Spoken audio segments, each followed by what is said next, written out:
안녕하세요. 외과 의사입니다. 예. 오늘은 궤양 때문에, 위궤양이나 십이지장 궤양 때문에 생기는 출혈에 대해서 말씀드릴게요.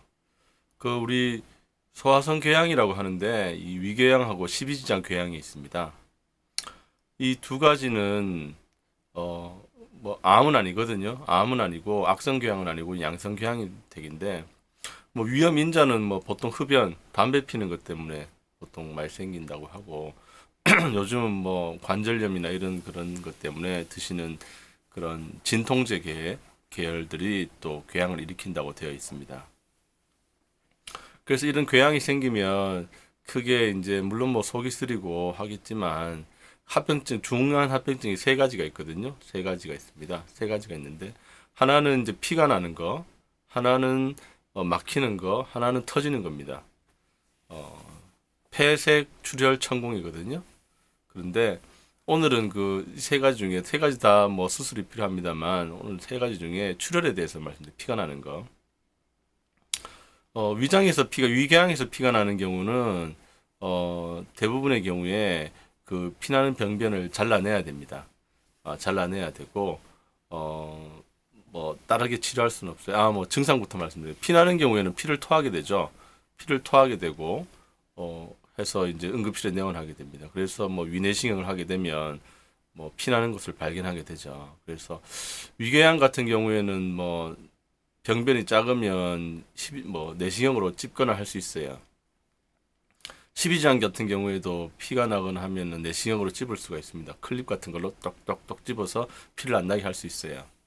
그런데 그렇게 하다가 실패하는 경우도 있겠죠. 아니면 계속 나는 경우도 있고 그런 경우에는 또 수술해야 됩니다. 어쩔 수 없이. 그죠? 수술해야 되고 수술하게 되면 위궤양 같은 경우에는 궤양을 잘라준다든지 해야 되고 또 필요하면 이게 보통 이제 위산 분비 때문에 생긴다고 해서 위산을 분비하는 신경을 잘라주고 또 신경을 잘라주면 이제 위장에서 십이지장 내려가는 구멍이 잘 안 열리기 때문에 그 부분을 좀 성형해 준다든지 아니면 위장이랑 소장 연결해 준다든지 그런 수술을 해줘야 됩니다. 오늘 특히 말씀드릴 거는 이제 십이지장에서 출혈하는 경우인데요. 십이지장에서 출혈하는 경우는 상당히 수술이 좀 쉽지 않습니다. 수술이 조금 어려워요.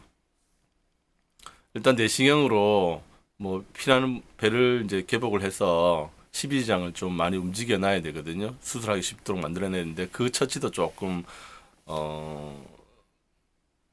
난이도가 조금 있고 그래서 이제 내시경을 넣어서 이제 피나는 부위를 확인한 다음에 그 부위를 이제 절개를 해서 피나는 곳을 피 안 나게 지혈을 해줘야 됩니다. 지혈을 해줘야 되고.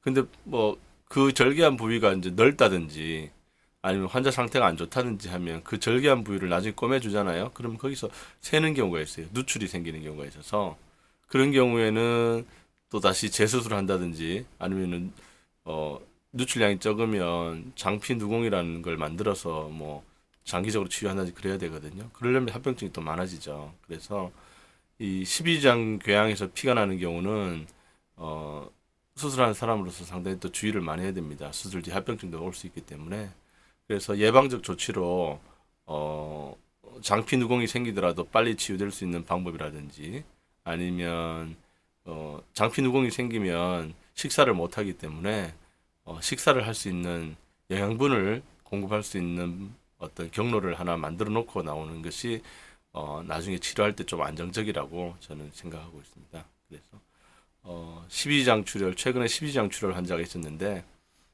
수술이 조금 난이도가 높고 또 수술 뒤 합병증이 이런 것이 생길 수 있기 때문에 여러분들 십이지장 출혈 같은 경우에는 물론 간단하게 생각하지는 않겠지만 그런 문제가 있다는 걸 알고 계셨으면 좋겠습니다. 오늘은 여기까지 하도록 하겠습니다.